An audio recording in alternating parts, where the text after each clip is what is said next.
प्यारे बच्चों, अगर आपको ये कहानी देख के मजा आए तो हमारे चैनल चमंतु टीवी को जरूर सब्सक्राइब करें।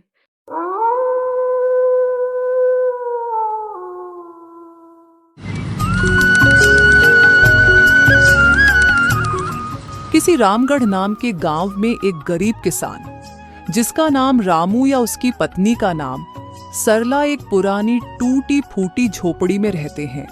ठंड का कहर ऐसा है कि हर गली, हर गांव, हर कोने में इसका असर साफ दिखाई दे रहा है। इस गरीब किसान के घर में ठंडी हवाएं मानो चुनौती दे रही हैं। ये वही किसान है जो अपनी मेहनत से धरती को अनाज से भर देता है, पर आज उसकी झोपड़ी में रोटी का टुकड़ा भी नसीब नहीं। जब ठंड की मार पड़ती है तो केवल शरीर ही नहीं, सपने और उम्मीदें भी जमने लगती हैं। लेकिन कभी कभी सबसे कठिन समय ही हमें हमारी असली ताकत दिखाते हैं। ये कहानी है रामू किसान की, जिसने ठंड के आगे घुटने नहीं टेके और अपने परिवार की हिफाजत के लिए एक नई राह बनाई। रामू का छोटा सा मिट्टी का घर दिखता है। अंदर परिवार चूल्हे के पास बैठा है। रामू, ये ठंड हर साल जान ले लेती है। ये 2025 में तो बहुत ज्यादा ठंड लग रही है ना। जाने हम इस ठंड को सह पाएंगे भी कि नहीं। ये आमिर लोगों को तो कोई दिक्कत नहीं होती, पर इन गरीबों को अपना पेट पालने के लिए बाहर ये ठंड के कहर से कमने तो जाना पड़ता है। ना लकड़ियां बची हैं, ना अनाज। हम इस बार कैसे निकालेंगे? सरला, यह मुश्किल वक्त है, लेकिन हिम्मत रखो। खेत की हालत माना कि अभी बुरी है, पर मैं कुछ न कुछ इंतजाम तो जरूर करूँगा। भगवान सब देख रहा है। सुनो सरला, मैं जा रहा हूँ खेत पर काम करने, नहीं तो जो हम ये ठंड से ना मरे, ये भूख तो हमें मार ही डालेगी। पापा, बहुत भूख लग रही है, बहुत ठंड लग रही है और भूख भी लगी है। बिटिया, थोड़ी देर में रोटी मम्मी बना देगी, तुम चिंता मत करो। जी, घर में राशन नहीं है। घर में 10 दिन का भी राशन नहीं है, तो मैं खाना कैसे बनाऊं?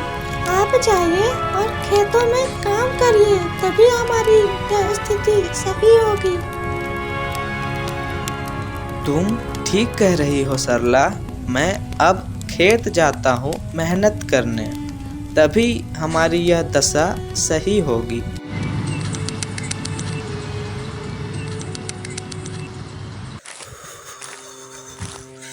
ये कैसी ठंडी आ गई है। मेरे तो पैर भी जम रहे हैं जाने में। इतनी ठंडी में हम गरीबों का क्या होगा?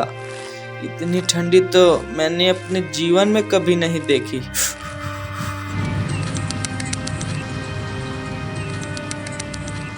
रामू अपने खेत में जाता है। ठंडी हवा से उसका चेहरा लाल हो रहा है। जमीन पर बर्फ जमी हुई है। रामू का खेत उसकी रोजी रोटी का एकमात्र सहारा था, लेकिन ठंड ने फसल को बर्बाद कर दिया था। यदि रामू के खेत में फसल ना उगे तो उसका परिवार के तो खाने के भी लालो लग जाए। हे भगवान, ये कैसी परीक्षा ले रहे हो हमसे? फसल तो पूरी बर्बाद ही हो गई।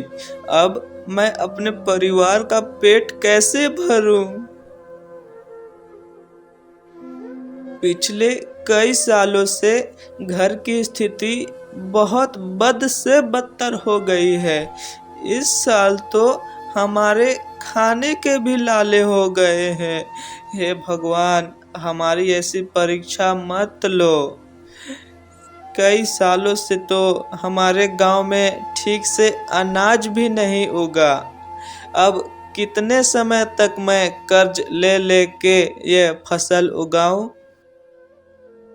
मैं इस ठंड के कहर से मैं अकेला नहीं लड़ सकता। हम सभी गांववासियों को मिल के इस ठंड का मुकाबला करना चाहिए। मुझे मेरे गांववासियों से बात करनी ही होगी। प्यारे बच्चों, अगर आपको ये कहानी देख के मजा आए तो हमारे चैनल चमंतु टीवी को जरूर सब्सक्राइब करें। रामू थक हार कर शाम में जब ठंडी हवाएं चल रही हैं, ठंडी जमीन पर बैठ जाता है। लेकिन तभी उसे गांव के दूसरे किसानों का ख्याल आता है। क्योंकि यह ठंड का कहर से सिर्फ मेरा परिवार ही नहीं दूषित होगा, गांव के सभी परिवार इससे प्रभावित होंगे।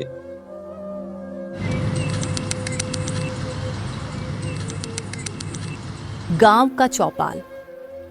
रामू और अन्य किसान जा रहे हैं।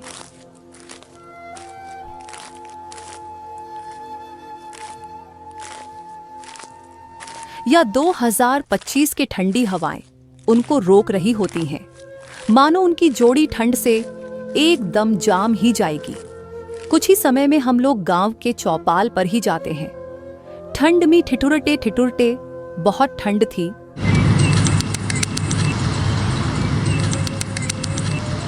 भाइयों, यह ठंड हम सभी के लिए जानलेवा है। हमारी फसलें अब बर्बाद हो गई है और घर में लकड़ी भी खत्म हो रही है। हमें अब साथ आकर कुछ करना होगा, क्योंकि इस ठंड के कहर से हम सभी के परिवार प्रभावित होंगे। रामू, बात तो सही कह रहा हो। अगर हम अपने संसाधन जमा करें तो शायद इस ठंड के कहर से अपने आप को और परिवार को बचा सकते हैं। क्या आप सब तैयार हो? हाँ हाँ मुखिया जी, हम तैयार हैं, क्योंकि अगर हम मेहनत नहीं करेंगे तो अपने परिवार को खिलाएंगे क्या। तो इसीलिए हम सभी गांववासी आपके साथ हैं। आप बस हमें बताइए कि हमें क्या करना चाहिए इस ठंड के कहर से बचने के लिए।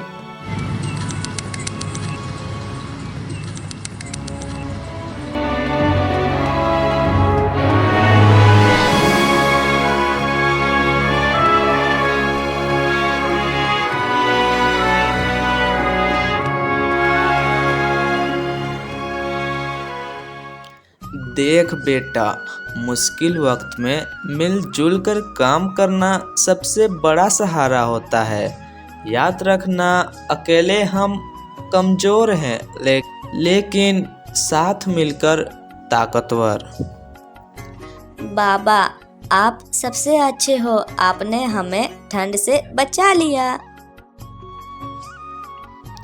बिटिया, यह सब भगवान का आशीर्वाद है और हाँ, मेहनत और एकता का नतीजा भी। गांव वालों ने मिलकर ठंड को हराया। यह ठंड उनके शरीर को नहीं हरा सकी और उनकी आत्मा को तोड़ नहीं पाई। दोस्तों, यह ठंड हमें हर साल परेशान करेगी, लेकिन हमने जो एकता दिखाई है वह हमें हमेशा याद रहेगी और हमारे आने वाले पूर्वजों को भी हमेशा याद रहेगी। तो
बिल्कुल करिएगा।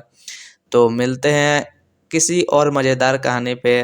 तब तक के लिए ऐसे ही हंसते रहिए और अपनी लाइफ को एंजॉय करिए। बाय।